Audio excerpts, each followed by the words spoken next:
Good evening, friends. Welcome to another edition of Crime Time with DutyRon and Ed Wallace. We are two retired New York City police detectives, and if you like all things true crime related from the police detective's perspective, hit that subscribe button and hit the notification bell so you'll get all things DutyRon and Ed Wallace when we go live or upload another video. Tonight, we're going to talk to you about Bryan Kohberger, the DNA and the forensic evidence. Will it be enough to get a conviction down the road at a trial?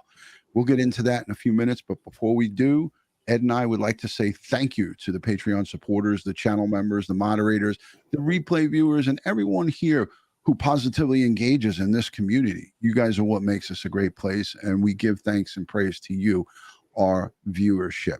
Thank you so much on behalf of Ed and I. Ed, how you doing? You're back in the saddle. Yeah, I'm back. I'm back in the saddle, folks. I've been running around ragged. So I made it back from Louisiana alive, and, you know, my honey-do list and helping out the kids and taking care of this and taking care of that. And now I'm alive. I'm back on YouTube. You thought it was safe to come back on YouTube? I'm back. No way. Ed Wallace, we can't keep a good man down, and you're busy with the honey-do checklist, but you're also busy looking at these cases. The DNA and forensics in this Bryan Kohberger case, he stands innocent until proven guilty, right? We're not going to be seeing him back in the courthouse again until June. So it's going to be a long 6 months or 5.5 months for people. And this is what leads to speculation about how good is the evidence that was collected, the touch DNA on the sheath, the buckle of the sheath, and all of the other DNA evidence that we are not privy to that was taken from the Pullman apartment, his office, and his home in Albrightsville, Pennsylvania. People are talking, you know, the internet and the sleuths go wild when there's no conversation coming out of the police department, the district attorney's office, the gag order. The gag order is causing people to just go wild with speculation. But Ed, what's your thoughts on this DNA? How good is it? How strongly will it be contested in court? You know, because you go into court and give testimony as an expert witness. Well, right now, you can see that the defense team has focused on this DNA, and I see it now as the linchpin to the case. I don't necessarily agree with that. I think it will be the totality of all the evidence, including the DNA. All right. We live in limited universes, or what I mean by that is, what are the odds if you take the totality of all the evidence that we know about thus far, that it's not him? So you start off with the photographs of his vehicles in and around that time, in around those locations, starting back in August when he started the surveillance. Okay. Then you take the cell phone pings, again, going back to August, and then all the cell phone information from his movements around with the vehicle. So it's all lining up with the vehicle and the movements, right? Now we have this touch DNA, okay? And touch DNA, yes, it can be unreliable. But, and they will attack it. You expect it. But let's see. Is this the only thing they have? I think they have far more. They haven't revealed their full hand. I believe they have a whole lot more evidence, electronic evidence. I believe they also are going to be able to track down credit cards. They're going to have social media evidence linking him to these girls and these victims, rather, not just the girls, but we lost the gentleman as well. And they're going to make this connection. And what are the odds that it's somebody else? Just think about it. It's like winning this $1.3 trillion, $1 billion lotto. Okay, right. that it's somebody else. It's not going to happen. If they get all their ducks in a row and they're dotting their I's and then crossing their T's like I think they are, okay, he's not walking away from this. I agree with you on that, because we know from early on that in the first hour, the Captain Lanier, he made a statement that we made our first notification to the Idaho State Police Crime Lab. And looking into the Idaho State Police Crime Lab, they have advanced and sophisticated evidence collection techniques. We saw the 3D laser scanner, not actually in action, but we saw the woman who was outside looking at the laptop. Right, Ed? You and I talked about that. So I feel confident that the evidence was collected in the proper fashion because of the quick steps that the Moscow Police Department took, because they knew they were in over their heads. And people are just here to question. Now there's talk, and thank you to all the members and the super stickers that are coming in. North Texas Angel, thank you for becoming a member. Thank you, Jan Martin, for becoming a new member. And a couple of messages coming on through, and people are talking about the footprint, right? I think it was the van shoe footprint or partial footprint. The latent blood shoe impression that was enhanced with amino black on the wood engineered floor in the second floor of the house. Could you talk about that? Sure. So apparently it was found on the second search of the house by a crime scene team. And then they utilized amino black. If those of you who remember my blood stain forensic Fridays that we did, it is a blood protein stain. And what it does is you can spray this aqueous solution onto a surface, and the chemical would adhere to the heme in blood and turn it purplish, okay, and then make latent blood visible. Okay, in this case, it made a latent blood footwear impression for a Van sneaker visible. Okay, so they have the sole pattern in blood of the shoe. Okay, and he's known to wear Van sneakers, and hopefully they seized those shoes, and God willing, they did an M-Vac on it, on the sole there. Maybe there's some blood on it, and they got further DNA of the victims. Who knows? Because we don't know all the evidence they have, and it's going to be far more than what we know right now. And we need to emphasize that we don't know. Like you said, we hope that they grabbed his shoes when they went into that apartment or went and collared him in Pennsylvania. But we just don't know the information. And that's going to come true at the trial. It's going to come out at the trial. And unfortunately, up until that point, everyone's going to speculate. They screwed up. They didn't do this. They didn't do that. But let me get to Ange Eng's super chat, because she asked a really good question. She says, if Bryan Kohberger did his laundry back at his apartment, could they find victim DNA from the washer? Thank you, Ange, retired New York City police officer, better half of Joe Murray, our criminal defense attorney, also retired NYPD. Thank you for that question. Do you want to take that, Ed? Not likely, given the dilution of all and the detergents that may be involved, and we don't know what else he may have done in the washing machine. I highly doubt it. But the clothing, as I told you before, I've been involved in cases where a suspect shot her husband and killed her husband with his service revolver, and then got blood spatter on her, and she went down and washed her clothing in the washing machine immediately thereafter. But even after the clothing was washed, the presence of the blood stains were still found utilizing infrared and ultraviolet lights. Right. But it wasn't capable of getting genetic material from it, though. Right. I think it's important, and you brought that up a couple of times. I think it's important for people to understand that no two crime scenes are going to be the same, and no two perpetrators, no two defendants are going to do the same things. And what I did on that scene and what was done on that scene may not be capable of being done on this clothing. But exactly, it's a possibility, and you have to try. Right. Right. Now I have a little piece that I want to play, and this talks about some of the evidence and some of the probable cause affidavit. And for those of you who are sending questions, hold it to the end, because at the end of this, we're going to take a 15-minute Q&A, and we're going to let a couple of people call in to the show and ask questions, DNA and forensic related. Let's just keep it on topic as we always do. So the last 15 minutes, if you hold your questions, you might even be able to get to ask Ed or myself these questions live on the air. So let me cue this thing up. I had it queued up, but it timed New court out. documents tell us Whoops. why Bryan Kohberger became a person of interest in the murder case. That the killer may have stalked the victims before the murders. They show how investigators retrace Kohberger's movements the night of the crime and reveal a possible eyewitness inside the house. And they claim they found the suspect's DNA at the murder scene.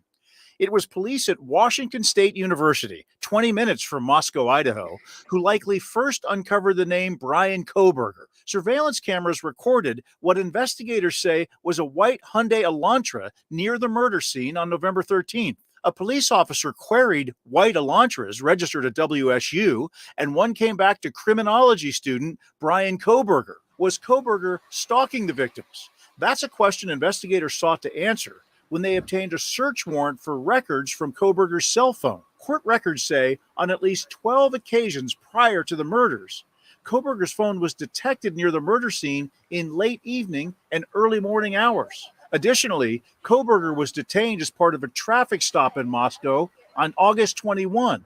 Hello. How you doing? How y'all doing today? 3 months before the killings and months before he and his father were stopped for a traffic violation traveling home to Pennsylvania from WSU in mid-December. All of this is part of tracking Kohberger's movements, which documents detail. Using cell phone records and security camera video, investigators determined Kohberger's car and cell phone left the Washington State campus at 2:44 a.m. on the night of the murders, headed for Moscow. Investigators say there were multiple sightings of the car on security cameras around the crime scene, starting at 3:29 a.m. and ending at 4:20 a.m.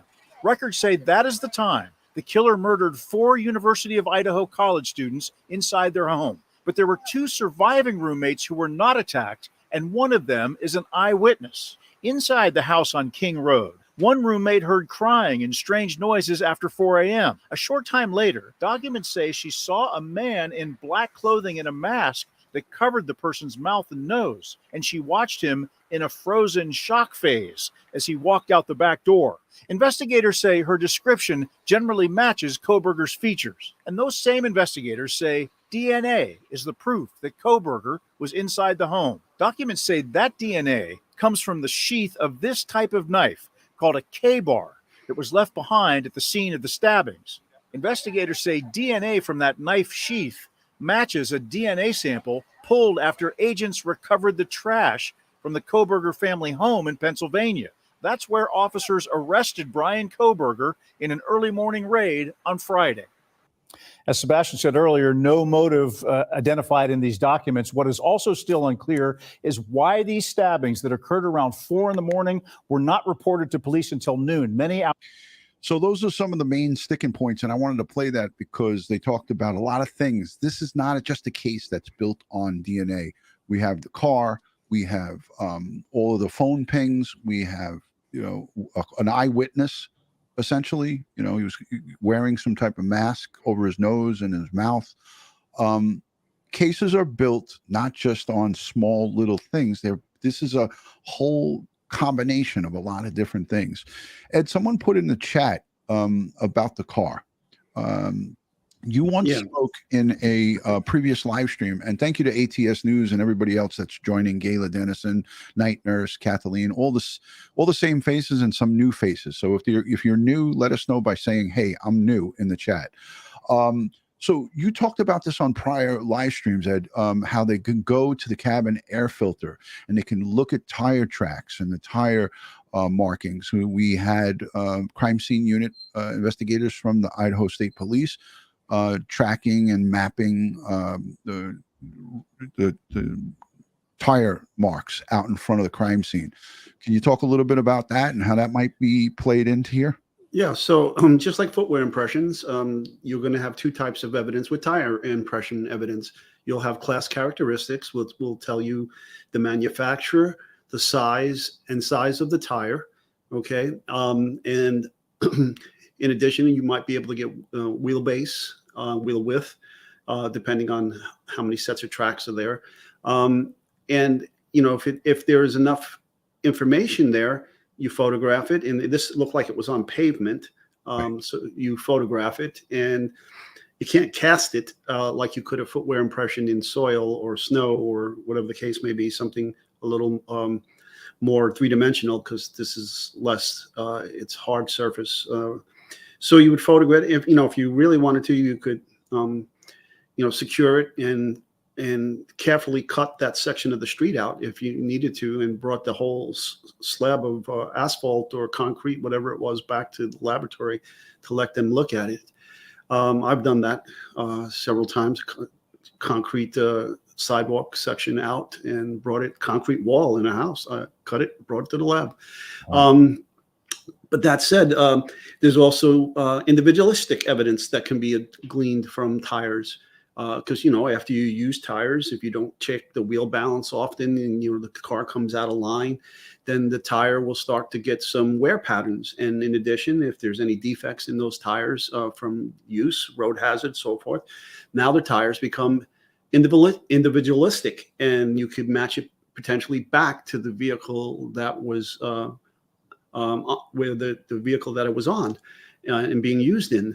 In this case, his vehicle. Now, in addition, I saw questions about the vehicle and blood. Well, where would I search for blood in here? Well, the driver's side of the vehicle, I'd be tearing that apart. I'd be using an M-Vac. If I, had access to the M-Vac, I'd be doing the carpets, the mats, the brake, the gas pedal, the steering wheel, the gear shifter, center console, the steering wheel, the seats, depending on them. I'd be taking all of that and M-Vacing it and trying to gather evidence of hair and fibers, DNA evidence. The M-Vac is for the DNA. And you would use a different M-Vac bottle or solution for each area that you're going to search in the vehicle. Okay. And then would you pay attention to the trunk as well? I think they're going to rip the car apart. Absolutely. Our expert Tommy said they're actually going to take the seats out. Yeah. And take the dashboard apart.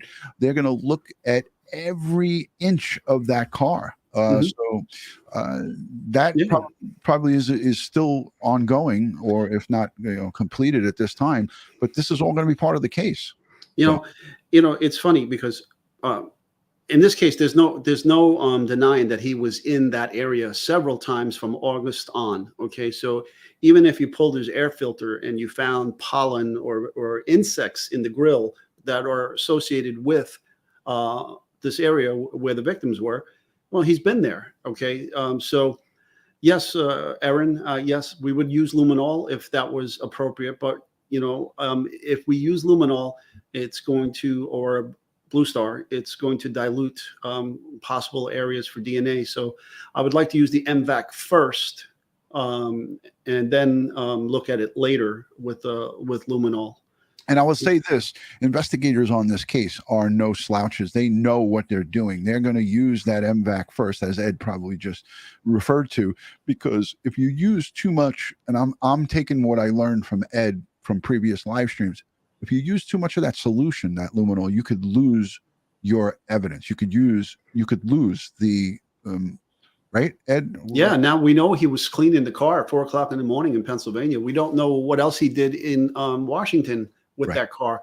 So he had at least a couple of shots at cleaning up this crime scene. You don't get it all, as you say, because there's always crevices between moldings and parts and so forth that blood could flake off and get into. There's always little areas, and that's why the crime scene investigators has to be so meticulous, dot every I and cross every T, and tear that car apart carefully and get this material and search it using forensic light sources, using as you said, luminol or Blue Star, using the M-Vac, infrared. It takes a long time. And let's just say thank you to Sergeant Bill Cannon for the $50 super chat. Thank you for that, Bill, over at Police Off the Cuff.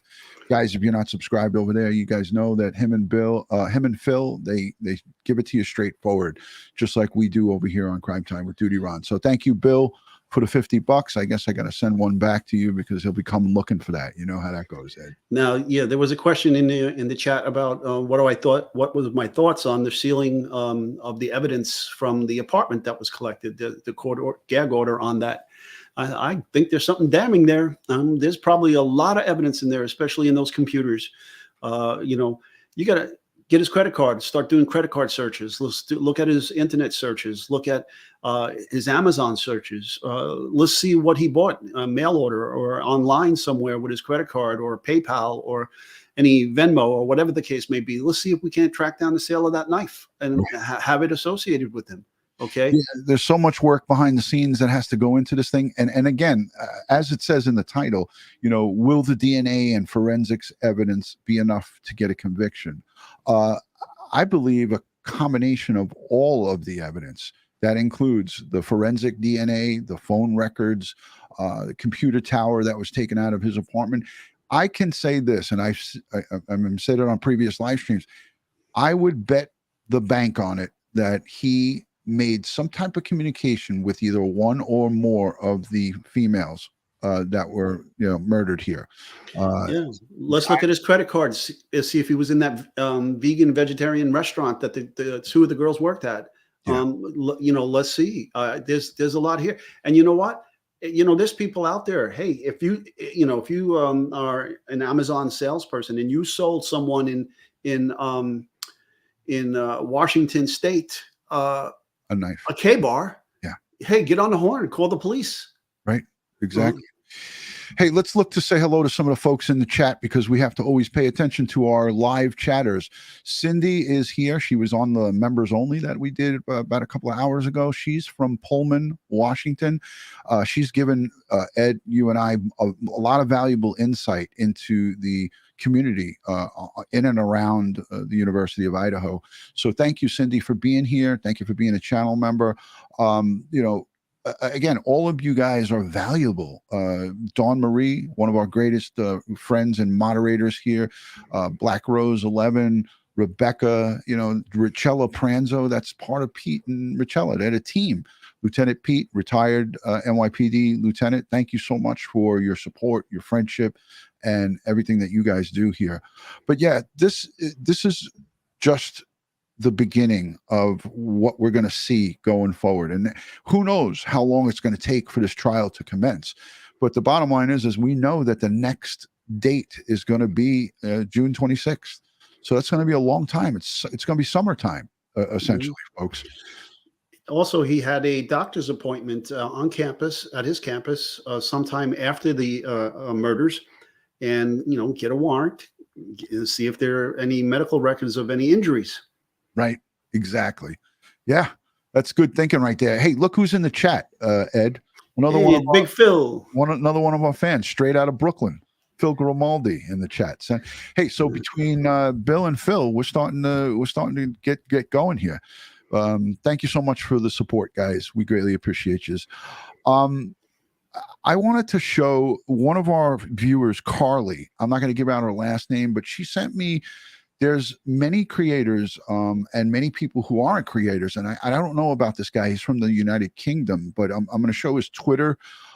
He prepared a live interactive, like 3-dimensional, and also just a very detailed, and I don't think you've seen this, Ed, but I'm going to share it on the screen. It's a map of the crime scene, and essentially if you click on the photo here, it's going to show you references. It's going to click over here where we could see that camera that they stated in the affidavit that was 50 feet away. And it's one of these screw-in cameras, and you can see here it's circled in red. This is pretty phenomenal because it takes you right inside the house. There's a couple of diagrams that give you the layout of the interior of the home. I'm going to link it in the description.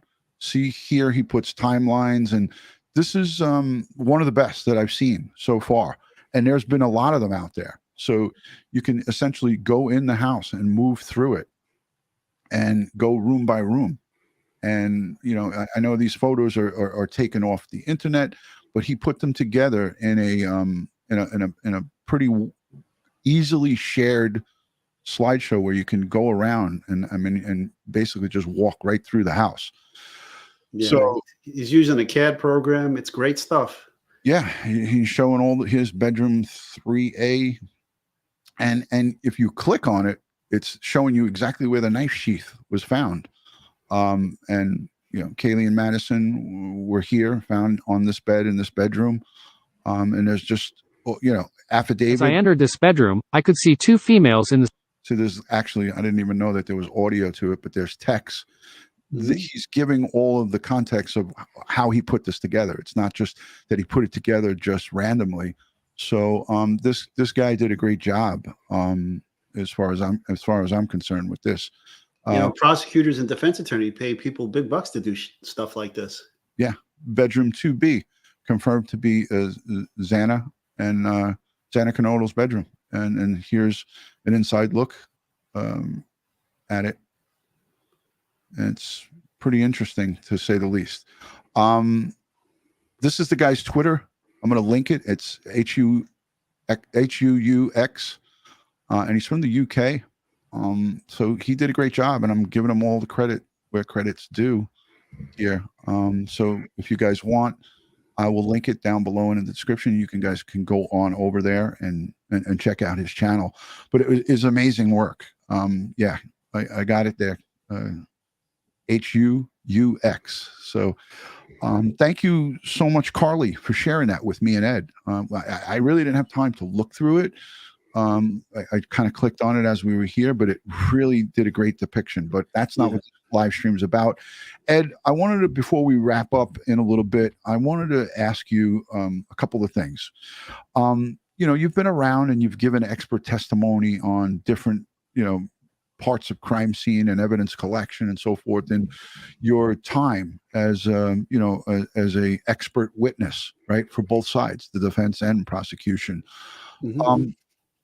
How hard is it going to be for how difficult is it going to be for the defense to poke holes in how this stuff, and granted, we don't know how it was all collected and exactly how they did it, but are they going to go as far as going back to the lab in Idaho, the crime scene lab, and ask them exactly how they process all this stuff? Is that going to be like a long drawn out process?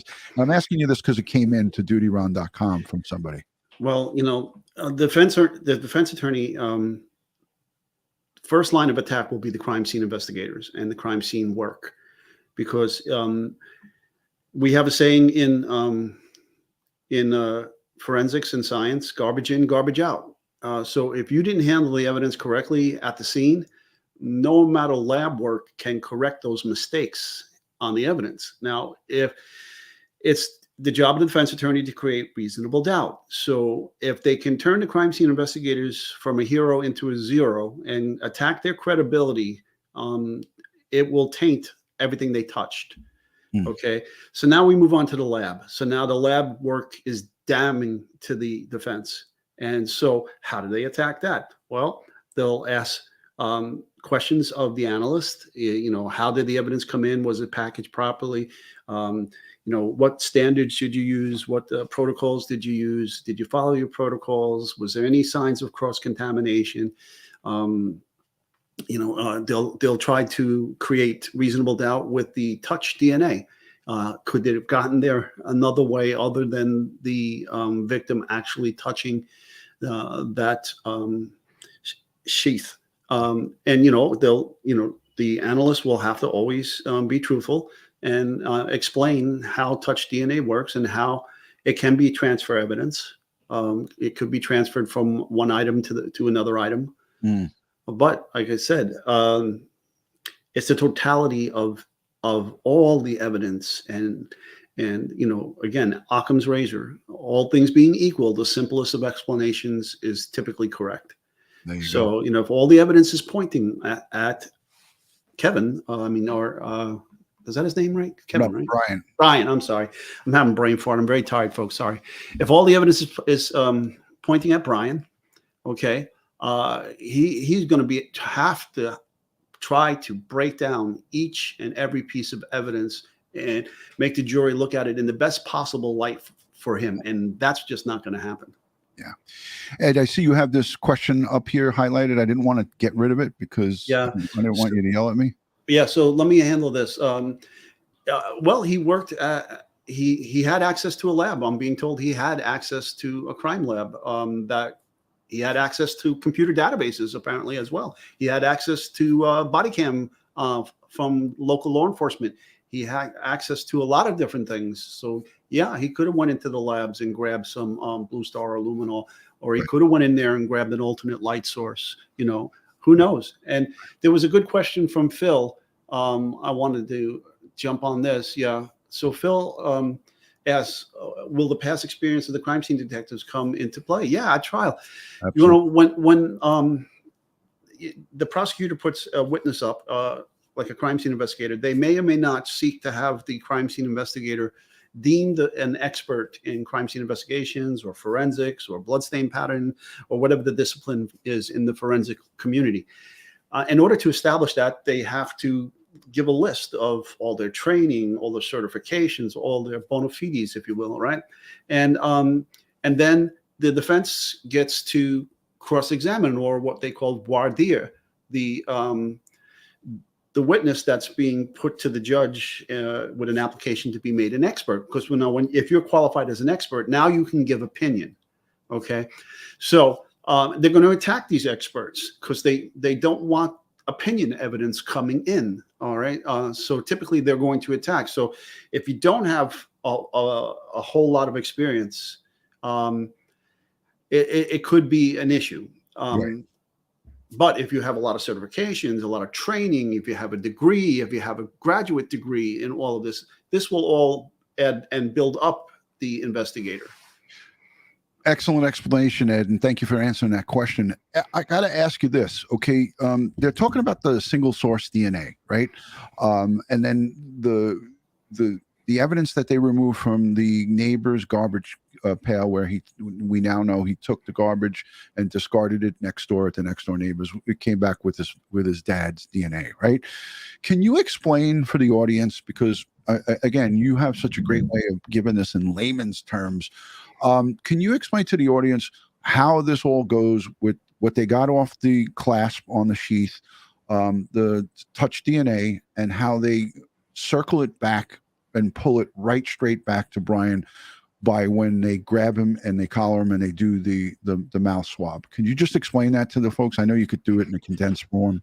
Okay, folks. So at 4 o'clock in the morning, he's out there in the parents' driveway cleaning his car with rubber gloves on. And then he bags up some debris, walks down the street while being surveilled, and dumps his garbage in his neighbor's garbage can.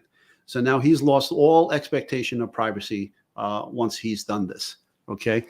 And you can make an inference that the reason he walked all that way and threw it in his neighbor's garbage is because he knows there could be potential evidence here that could incriminate him in this crime. Okay. Next, to seize the property from the garbage can. Okay. Now they bring that property to the crime lab. They go through it. They document everything in it.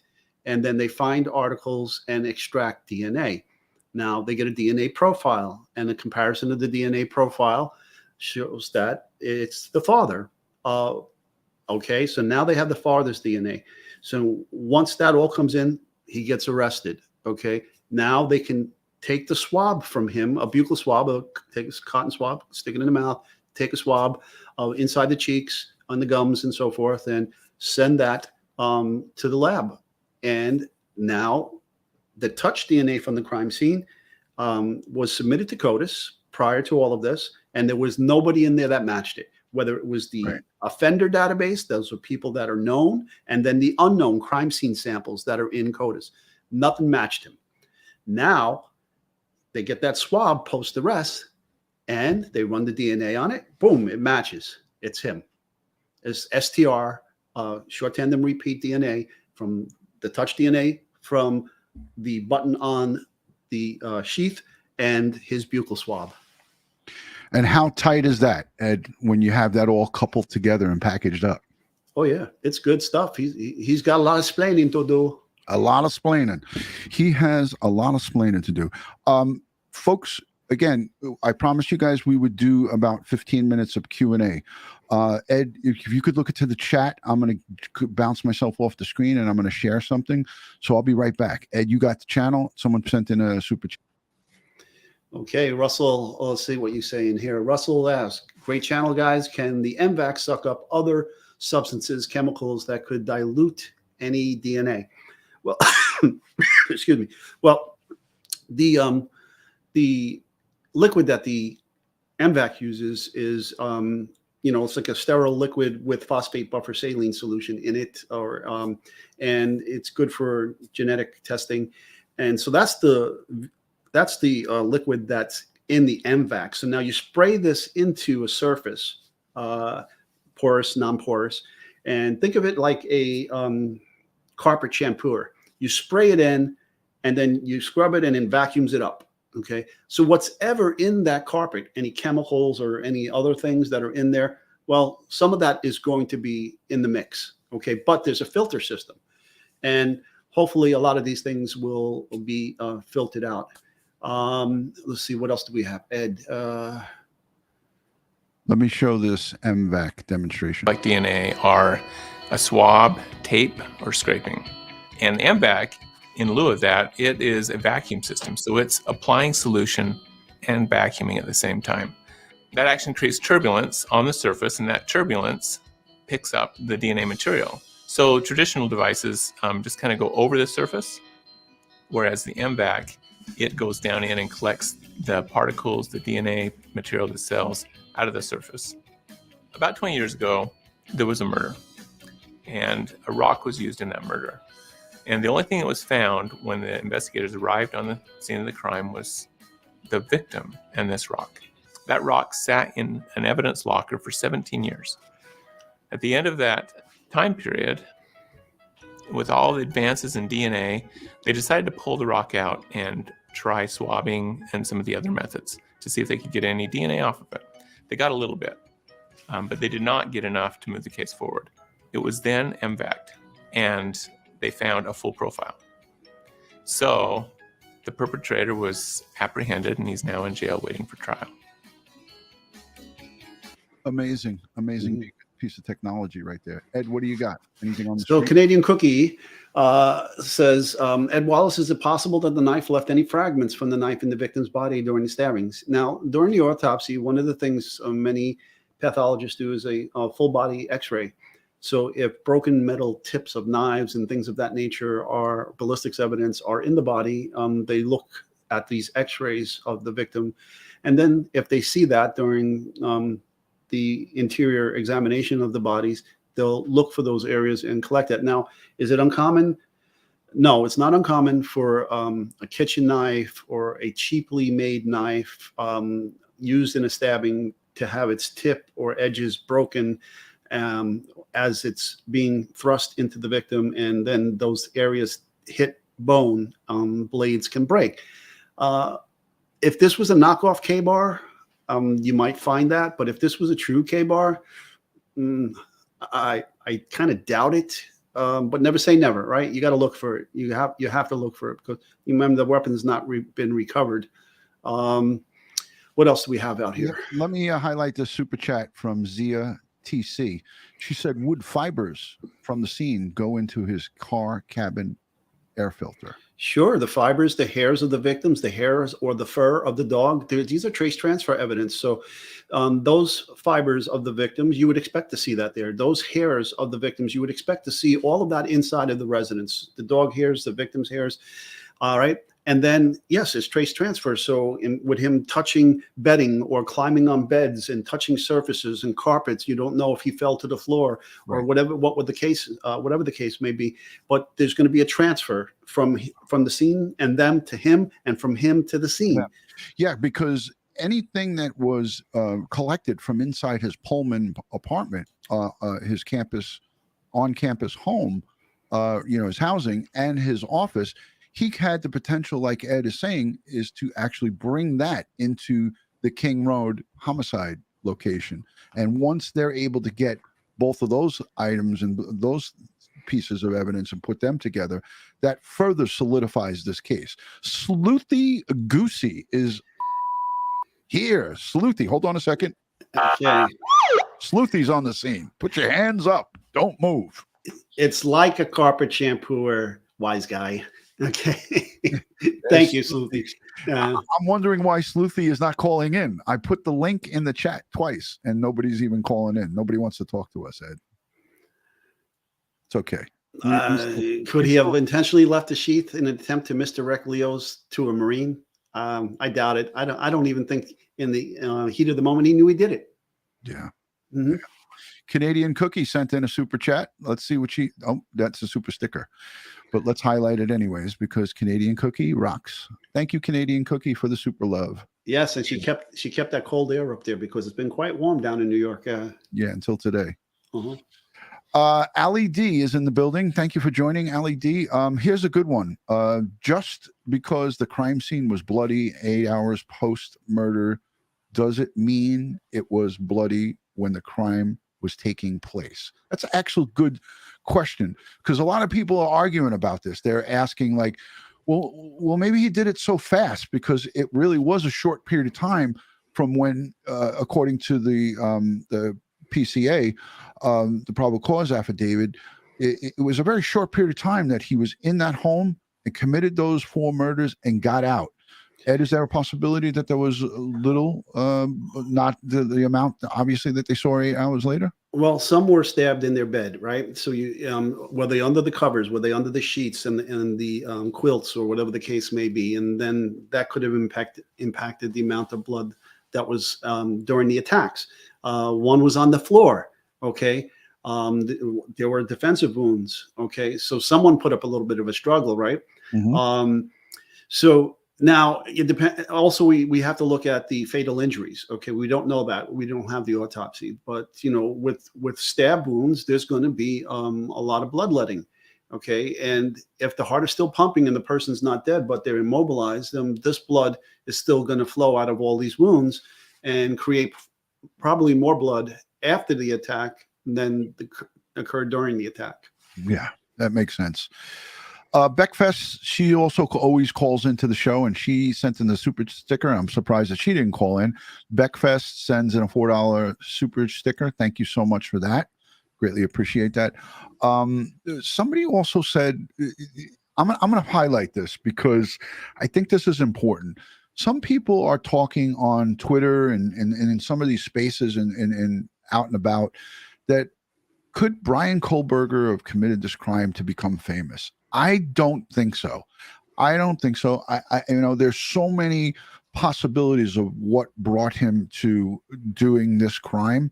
It would be reckless for Ed and I to speculate on that. But the bottom line is this doesn't happen.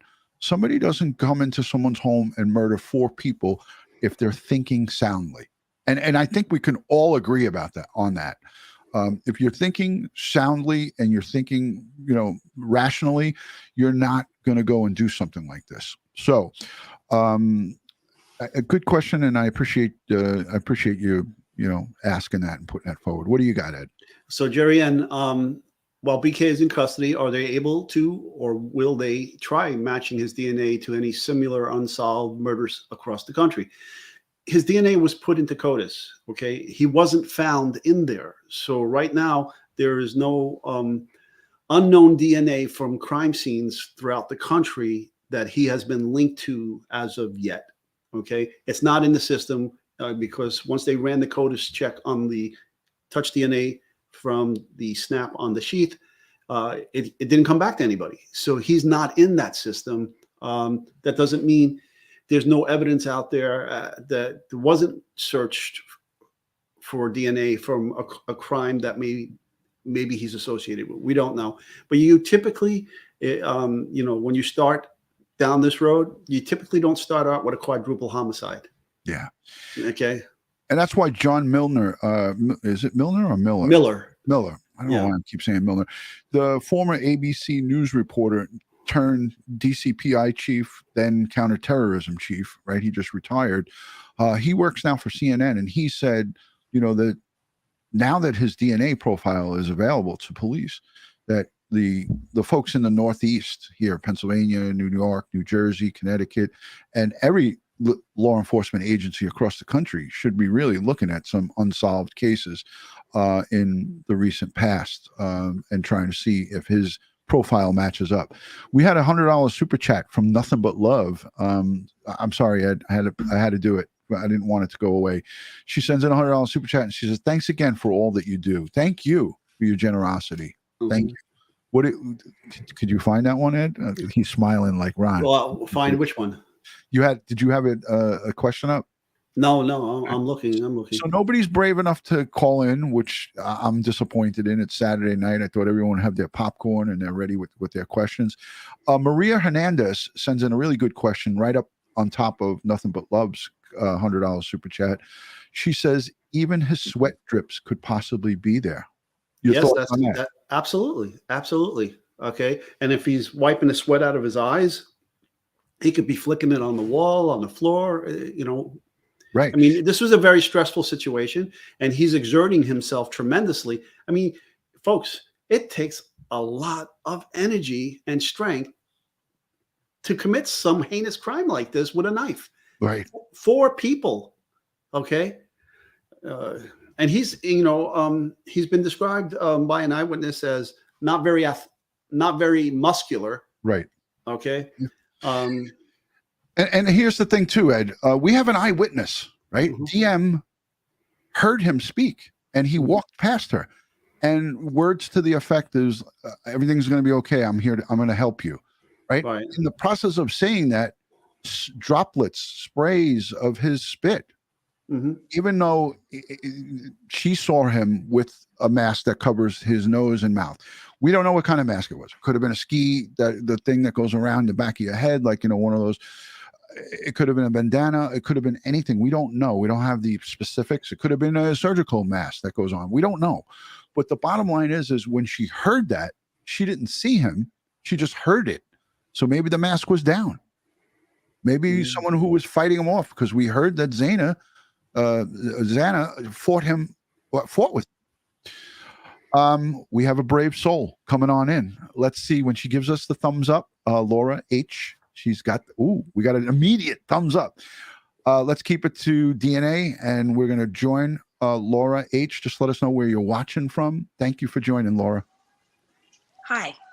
Hey, Laura. Good evening, you two. You are wonderful, and I love watching your show. Where are you calling in from? I am actually, I usually live in Arizona, but I am currently in Washington State. Awesome. Okay. What's your question? It's freezing here. Okay. I have a few questions, but one of them comes from the touch DNA. I want to know how you were able, he was only in there 15 minutes. How much touch DNA could they get in just 15 minutes? Well, it was a swab. I don't know if it was taken there or if the sheath was packaged and processed for the DNA at the laboratory. So I don't know who did it, but regardless of who did it, there was enough to do an STR full CODIS profile to get him in the system. So, but do you believe wholeheartedly that is the only DNA that they got? No, I would imagine there's plenty of his DNA there. Just because it's not listed on the probable cause affidavit. See, people I'm not saying you, Laura, but I'm saying a lot of folks who follow this are getting caught up with, hey, this is all we got. Whatever's in that probable cause affidavit, it's a very small slither of what they have. And when this trial commences, there's going to be a whole lot of and ahs. There's going to be a lot of people that are going to be like, what? Are you kidding me? Bombshells will be dropped when you're talking about evidence that we have no clue of at this time. And Ed and I can speak on this because, we've been in this position where we've been involved in trials where people, the general public doesn't have any knowledge of the case file, doesn't have any knowledge of what investigators did from the feds, the state, and the locals. So buckle up and put your seatbelt on, Laura. It's going to be a heck of a ride. Oh yeah. All right, we got a couple more people waiting. Sleuthies on the. You have any more questions, Laura? I don't want to. No, that'll do it for now. I don't need 15 minutes of fame. Hey, are you subscribed? Are you subscribed? I hope. Oh, definitely. We Well, love thank you for your support. We love it. Thank you, Laura. You guys have a good one. Thank you. Take care. Okay. Bye-bye. All right, there she goes. Laura. We got Sleuthy in the building. Hey, Sleuth, what's happening? I feel like I haven't talked to you guys in forever. Yeah, where the hell you been? Happy New Year. Happy New Year. Happy New Year. I've been looking and reading, and my nose has been in many books, so I've not really been around, but I've watched all of your lives like over, but this is the first one I've caught live in a while. I saw your timeline, impeccable as always. So thank you. I good job. started over. That's my weirdness. I started over with all the new stuff because it felt like everything else was wrong. Oh, You know, like all the details, they were like completely different. So I started over. Okay. Right. What's your question for us tonight? So I have two. I have like a forensics one and then probably one for you for the PCA kind of portion. So my one is about the DNA in the trash. So the whole idea, right, is that he was maybe being weird, trying to get rid of evidence. So do you think that in that trash that he felt like he had to get rid of in the middle of the night, do you think it had his DNA in it? And if it did, why didn't they use that as the direct link to him in the sheath in Idaho for the affidavit? And if not, why on earth would there be no DNA of his in that trash? I don't know. I don't know what was in that trash and how it was processed. I don't know what item that the father's DNA came from. So, I mean, all that should come out later in court as to what was done, what was in there, what were the actual contents of the bag that he put in his neighbor's can, and whether each one of those items were searched. And it could be something as simple of an explanation as the first item they tested yielded this DNA, and they rushed it off, and that was the first thing they got. And I have something to say here too. Mm-hmm. The bottom line is I question, why did he wait 6 or 7 weeks to clean out his fucking? Yes. Why is hold on, I forgot to bleep myself. Oh, forgot where we were. Damn it. But so my thing is why is this perp waiting 6, 8, 7 weeks to clean out a vehicle that he committed a crime on November 13th, and now he's washing and cleaning it up after Christmas? What's with that? Wouldn't like anything with blood on it and stuff, wouldn't that be really wouldn't that smell really bad? Over time, yeah, it'll putrefy. Yeah, definitely. Hey, listen, we can't let this guy wait. I mean, Sleuthy, I know you're gonna got another question, but we got Detective Phil Grimaldi. We can't. I can't let him wait in the waiting room. No, I don't want to. I don't want to let him wait. But you're gonna stay too. You're gonna stay too. We're gonna add him on with you because Phil, he might have to go out and buy some prosciutto bread or some kind of cannolis. Prosciutto. Come on, huh? Prosciutto. I'm trying to. It's like saying ricotta. Listen, yeah.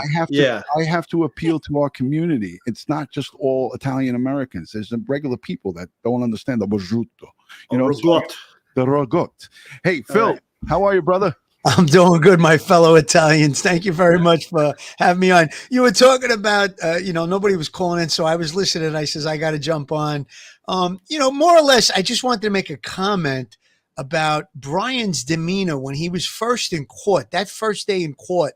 If you go back and look at that videotape, the first time he was in court, I guess it was at the probable cause hearing, you see he's very intent on what's going on in the courtroom. He doesn't appear to be rattled or scared in any way. And I noticed his cheek pulsing, almost like he was enjoying all the notoriety, the focus being on him. That's what I got from it. And then again, the last court appearance, he also seemed to be very intent on everything. If you're innocent and you're accused of 4 first-degree homicides, facing the death penalty, I think you'd be rattled if you were in court, facing a judge on such serious charges. He didn't appear that to me. So that question that was in the chat earlier about, do you think he did it for the notoriety? I don't think he did it for the notoriety, but I think he's enjoying the notoriety. I think he was enjoying the adrenaline rush as he was committing the crimes, and perhaps he returned back to the scene that morning, as we know, based on his cell phone technology, to just relive it again. So that's my impression of him. I think he woke up, or he got, if he did go to sleep at all, because he's probably full of adrenaline, but he didn't hear anything on the news. Right. So, what happened? I just killed 4 people. Nothing's on the news. I'm going to go back and check it out, see what's going on. Yeah, that's a Could you good imagine point. how annoyed and irritated he'd have been that nobody knew about it yet? Yeah, I was like, wow. And here's another thing, Phil. We got a lot of comments in some of our previous videos after we posted on YouTube, and making people pointing out the difference between New York law enforcement and West Coast law enforcement, or other parts of the country, because I was saying, and you can help me with this. I was saying, if this was New York and the squad developed a suspect from vehicle videos, cell phone records, and things of that nature, and had him under surveillance, then we would have brought him in for questioning. Yeah, absolutely. And I agree with that 1,000%. Bill and I have stated on our show several times that when the police were doing the surveillance and they saw that he was cleaning the car and, disposing of garbage in the neighbor's apartment, that would have been the time to jump him, because he possibly was going to destroy evidence. That would have been the emergency exception to the search warrant. Bill and I brought that out on our show numerous times. And I agree. We even had Michael Vecchione, who was a prosecutor, a homicide bureau chief prosecutor in Brooklyn. He agreed that he would have gave it the green light at that point as well. So we're all in pretty much agreement about that. And DutyRon, just to piggyback what you were talking about earlier, perhaps the car stops on the way back from Idaho to Pennsylvania. I think that could have possibly, from Washington to Pennsylvania. Perhaps that could have played on his mind and made him, maybe I didn't clean out the car good enough, and that's why he took the opportunity maybe they're on to me. clean it out again. Yeah, just to get back to the one thing about the difference between us. At that point, he wouldn't have been allowed to drive across country. We would have brought him in. We would have questioned him about his what's your alibi for this night? Right. Where were you? How can you explain this? Right? We would have got a warrant at that point to seize his car and do his apartment. I believe you're correct. He wouldn't have been driving home. Right. Yeah, absolutely. But it's easy for us to Monday morning quarterback this thing. I'm just showing the difference between how we do things here and how others do it other places. Absolutely. And I just want to make that. I wanted to make that point, because we're not doing that. We're just basically saying that, hey, listen, people are asking, why was this guy able to be free going about his daily business for almost 8 weeks, right? 7 weeks. It's a long time. When you look at the Washington State, the Washington campus police, who took it upon himself in mid-November, right? November, towards the end, after Thanksgiving, to start running plates after that bolo went out locally to the police. They kept that quiet. It didn't go out to the general public, but they were looking for the Elantra. So when this campus security police cop ran all of the plates and all of the stuff and came back with this 2015, after that point is when he should have been, obviously watched very heavily. They started looking and looking at this guy. The bottom line is we had a whole month of December almost. It was almost 30 days that he was able to move freely. So it's an Ronnie, let me just make a comment on that. And now, when we did homicide investigation in Brooklyn, a lot of times the district attorney's office, the prosecutor, would direct a lot of the stuff that was doing. We would be getting close to making an arrest in the case. Perhaps in this case, prosecutor might have said, you know what, keep an eye on him, follow him, conduct surveillance back in Pennsylvania. Perhaps we could get a DNA sample. They may have been engineering the way that the arrest situation was going to go down. That could be the reason why, like Ed was just saying, when he was noticed at that campus just a few miles away, a short distance, perhaps he would have been brought into for questioning, in our opinion, or in New York, maybe that's how we would have done it. But again, there might have been some interaction with the prosecutor's office, and they did in Brooklyn. They had to authorize an arrest. Actually, in all the 5 boroughs of New York, when the NYPD wanted to arrest someone for a homicide, you had to get authorization from the local district attorney's office to proceed with that arrest. Exactly, and it's not done exactly that same way, obviously, in smaller jurisdictions. They march to their, pretty much to their own set of rules and procedures and so forth. Here it was very strict. Sluthy, you said you had a second question, because I got 2 other people waiting, and I want to be fair to my friends down below. Mama 5, we're going to add you, and Ali D in a minute. Sleuth, what do you got? Yeah, because then I'm gonna keep me a list because I've a couple popped up while you guys were talking. But the other one's more of like a procedure thing, I guess. And so when they're talking about the warrants that they got in the affidavit, Right. they say that they got a warrant to see like whose devices were in the area between 3 and 5 a.m. specifically. And so to me, that sounded like not specific to any one individual, just who all was around this area at this time.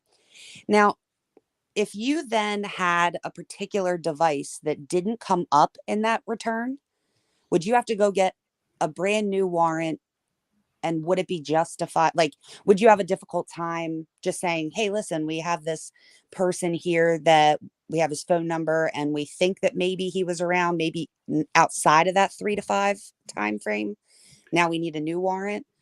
Well, you'd have to have probable cause. You'd have to go to, I don't see how just what you said would get you there.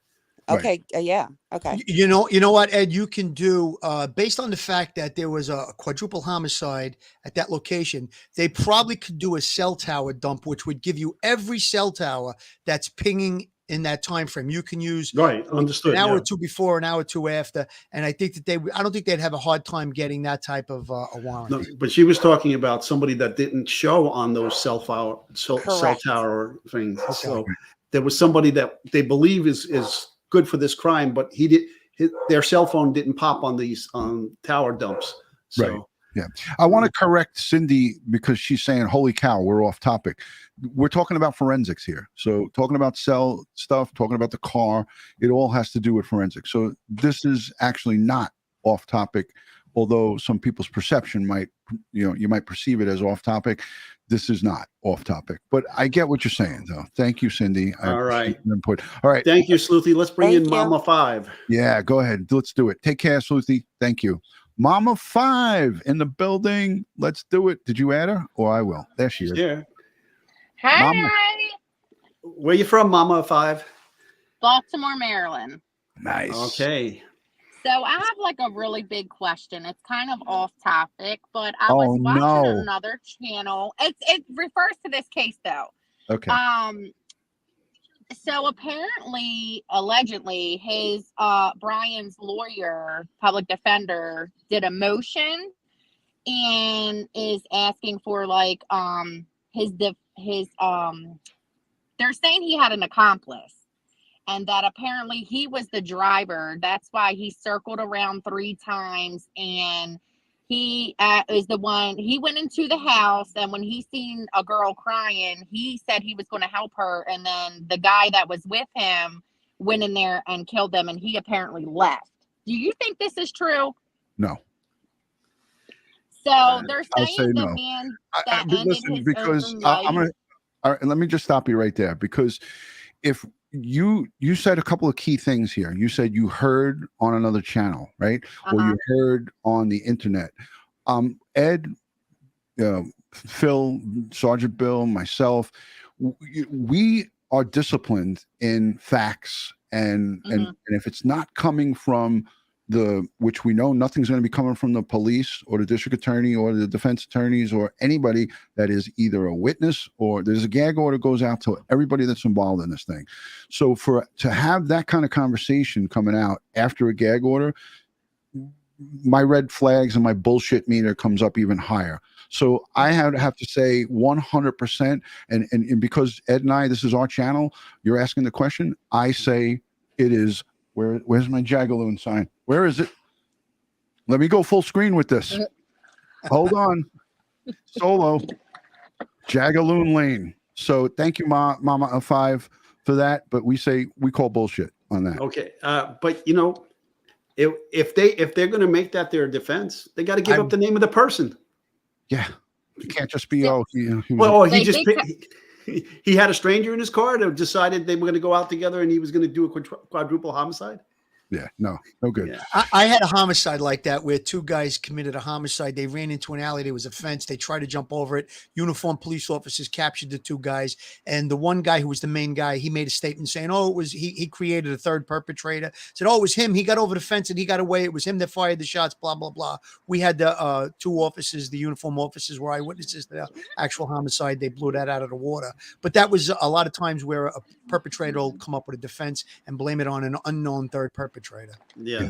Yeah. Okay. Mama, Okay, so a thank you question. so much. You got more?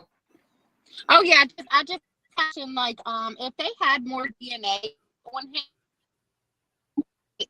they don't have to put that in the affidavit, correct? She broke up. What Yeah, was she saying? she broke up, but I think what she was saying is if they have more DNA, they don't have to put it in the probable cause affidavit. No, that's just to get those felony arrest warrants for the the murders of each of these victims and plus the burglary. So the 5 felony murder warrants, that's what that probable cause affidavit is for. Right. You do the minimum on that. You don't want to lay all your cards on the table like Exactly. that. Mama, that's just to establish the fact that he's being charged with those crimes in another state. You're going to put the minimal out. You don't want to show your cards to the defense team where they could start working on knocking down your evidence. So you're going to put the minimal out there. Exactly. Okay. Exactly. Okay. Do you Thank guys you, Mama. think that they have a good case? I do. Yes. Awesome. Yep. Thank you guys. Agreed. You're awesome. Have a good Thank night. you. Take care, Mama 5. Thank you. Allie D, we need to see something. Well, let's see. Is she there? Is she not? I don't know if she's feeling good or it's late at night. I know Allie D. I know who she is. She's good people. If she's good, I can't even get a chance. Okay, she's just unmuted her mic, so we're gonna. Allie, Okay. are you there? Are you there? Can Allie? you hear me? Yes, we can hear you. Okay, I just talked with no one listening. Okay. I'm wrapping gifts for the baby shower, so I'm like multitasking this. But Ed, to go back to where you said about laying cards. I thought back to the Fotis Doulos case. So like everybody keeps talking about the affidavit, right? Mm-hmm. And I remember reading that affidavit. It was so long. And in theirs, I'm just pointing out like how Idaho and say other states are very different. Mm-hmm. And his affidavit, it showed all the DNA. It showed everything listed. And it was very, very specific. Do they have to put that in? No. Why? Because they want a strong case and they're trying to show, yes, they have strong evidence. So obviously they have a lot that they're not going to show. I mean, it already shows from what they've done from the past, which is good. Mm-hmm. But DNA wise, following that, I wrote down the questions because most of them would be for the video with the guy with the car, Ron, that you said you wanted to have her on. You go, she's loud, but in a good way, like New York. Yes. I think it would be against his rights, but I have a lot of questions with that. But for What DNA, be against his remember how right? everyone was saying, oh, it would have been a bloodbath with him leaving X, Y, and Z. If he took such minimal times that we now know with obviously the stabbings, it wouldn't have been a bloodbath with the way the blood is coming off. It's not going to come all over him. It's going to go on the walls, the floor. It's not. That's just how it works. Correct? Well, no, not necessarily right, as Phil said, but also, somebody defended themselves. So, if he's swinging this bloody knife around, it could potentially get on him as well. Yeah, I think right, because we don't know if he rinsed it. What we're trying to say, Ali, is that because none of us are there, we don't know if any of these victims were stabbed in the carotid artery or in a femoral artery. I've seen injuries there where you have blood splattering all over the place, just going out and spurting all over the place. So we don't know what this crime scene looked like, but we did hear the Latah County coroner, Kathleen Mabott, I think her name is. We heard her say that it was very bloody, but she was there. Yeah, I remember that. And that's why I was wondering that about. But she was there after the facts, many, many hours after this crime happened. So I hope they got a warrant and removed some of his hair. Yeah, that's what I said about the car, that his hair has to be all over that car because it's blind to the naked eye, some of it. But I mean, even if you put the back of your head, which I thought about, my mom's like, oh, that's outside of the box. If he puts the back of his head to the headrest on his vehicle, he's going to shed hair. You know, there's going to be so much Well, evidence it's in going to that shed hair vehicle. inside the crime scene. But the point is, they need, if they recovered hair from the crime scene, they need to get his hair to do a comparison. In addition, I hope they run drug tests on his hair. Let's see what was in the system. There's a lot that can come from hair. A lot. Yeah. Yeah.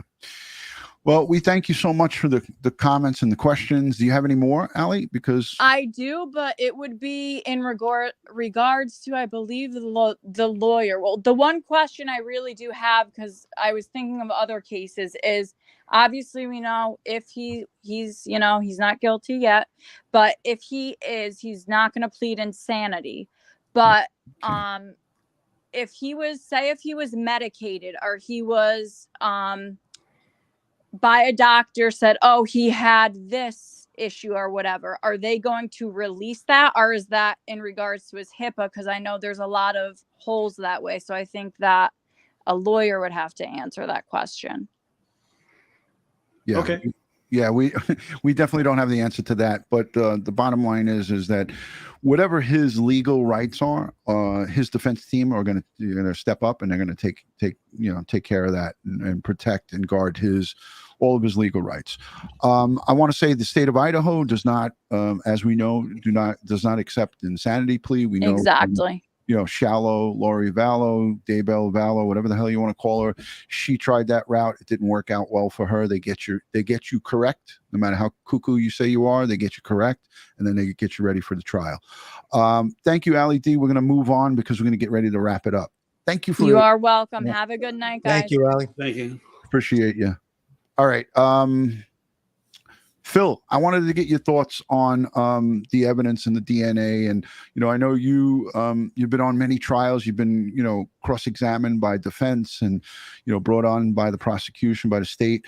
How heavily can we expect at trial, not only the first officer on the scene, but everybody that, we know how this pecking order goes, right? The first officer on the scene goes up first, and then boom, boom, boom, boom, right down the line, everybody that goes in there. What are you expecting here? Idaho State Police, the FBI, a lot of people involved. Well, what I expect is that they're going to, the way that they, start the trial. We had Mike Vecchione on, that was a career prosecutor. He said he would start with DM. Now, I think the point he was trying to make was we want to establish the victims in this case. We want to talk about the victims. We want to talk about who they are. We want to establish they were human beings, that they were students. That's going to play on the jury's emotions. You want to lock the jury into who the victims are. Then, as you said, Ron, you're going to go through first officer that responds to the scene, what he observed, ambulance personnel that would have pronounced victims dead. Then you're going to start to get into the evidentiary part of it. The crime scene detectives, perhaps they'll go through photos. They'll go through all of the different evidence that was recovered regarding DNA. Perhaps you'll have a DNA expert. Then you're going to bring in the technical people, FBI analysts that'll explain all the cell phone activity, the video evidence. Perhaps they'll play a video. I was privy to a trial about 6 years ago where they had about a 43-minute video of all different videos. They put it all together in time sequence, and they stopped it at specific points. When you saw the perpetrator in the frame, they explained what they believe it was. It was a very riveting video. It was almost like a motion picture production. 43 minutes at a trial. It was played over an hour and a half period with all the talking that went on, and it was very, very powerful. I'm sure that's what got the conviction on that case. So all of those specific things, they're going to probably try and preempt any attacks on witnesses by, specifically with DM. If they think that the defense is maybe going to go after her, they're going to ask her when she gets on the stand, what happened that day? What made you retreat to your room? What was your feeling at that time? And then she can explain what happened in her mind, what she was thinking, because she's the only one that knows what the reason is why she didn't call the police for 8 hours. Perhaps, like I said on our show on Police Off the Cuff, maybe he didn't see her. She was in a darkened room and he walked past her. Perhaps he didn't notice her, and maybe she thought it was some kind of a prank and just went back to sleep. I don't know what the answer to that is. She's the only one that'll know. And I think that we're going to have a very riveting trial. It's probably going to take, I'm estimating, at least 2 months time to get all of that's just the prosecution witnesses. The defense, I don't think they're going to have much time, maybe a week. So we're looking at probably a 2 to 3 month trial, I would say. Yeah. Yeah, I agree. Ed, again, there's so many moving parts to this that we don't know about. So many witnesses. You have the neighbor who had that recording 50 some odd feet away. I highlighted that earlier on in this live stream. There could be a chance that they or their accounts of what they heard, you could be pulled in either by the defense and or the prosecution. So we could be looking at, like you said, that 3 month is that's an easy thing that we could see. Going June, July, August, September. We don't know how long this is going to take because there's so much. Well, he waived his right to a speedy trial. Yeah. Yeah. Right. So and there's going to be a lot of discovery, and she's got forensic experts. She's got witnesses. Yeah. So they're going to be looking at everything that the crime scene people did. They're going to be looking at all the lab analysis. They're going to be looking at all the electronic evidence, all of the social media, everything that the prosecutor is going to use in trial has to be given to the defense, and they're going to review it. They're going to find experts. The experts are going to review this and try to punch holes in it. We already saw the crime scene guy come in from the state of Washington, right? You and I had a conversation about that. He's already gone in there and done and started his process of what he's going to do for the defense. And there's going to be many more. There's going to be forensic pathologists for the defense. There's going to be all kinds of stuff that are, people are brought in, experts brought in to this trial. This is going to be a doozy. Like nothing this and here's the thing too. People look at look at this prosecutor and they say, well, I really didn't do my homework on him myself. I didn't see what kind of trials he was on and what he's prosecuted, but I'm sure he's got time on and he's done these things. That comes into play too, because maybe he's done them someplace else because the homicides here in this town are few and far between. Correct. But they may hire an outside attorney that had prosecutorial experience to second chair the whole prosecution. And again, they'll probably have a whole team, Ronnie. I'm sure that they're not going to drop the ball on something like that. They're probably bringing in some highly trained people in this case. Absolutely. And I'm circling back to DM because, so many people, and we talked about this and we said, Ed and I spoke about it. I'm sure you guys did on Police Off the Cuff. It's not right to attack this girl. She did take 8 hours to her phone got used to call 911. 8 hours is a long time, right? But none of us are living in her shoes. Nobody here can say, I know exactly what happened, because none of us do.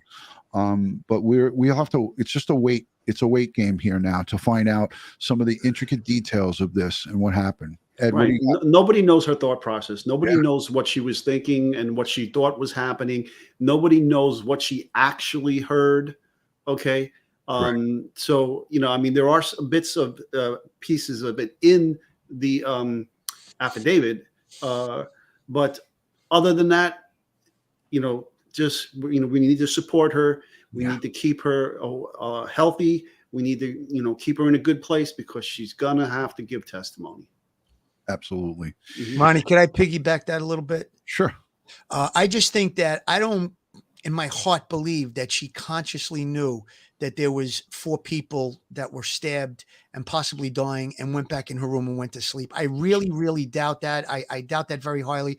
Perhaps she was frozen in shock seeing that figure. I don't think that she went in and to check on her friends or to see what was going on. Maybe she thought it was some type of a prank or whatever, but that's what I believe in my heart. I hope that's what comes out at the trial, that she was just frozen, went back into her room and fell asleep. And then when she got up, investigated and then called 911. Yeah, and these are her roommates. These are her friends that she lived with. I don't think that she would, consciously make a decision. Oh, I think that my roommates are either in the process of being killed or being assaulted or being raped or being whatever, and just went back in a room and not did anything. So I agree. Again, we have to use common sense here, and that's what it is. Our good friend and criminal defense attorney Joe Murray is in the chat. Joe Murray. Bill, you have read as so many commercials for Joe Murray. You probably have nightmares about it. I could probably read it without pulling up the paper.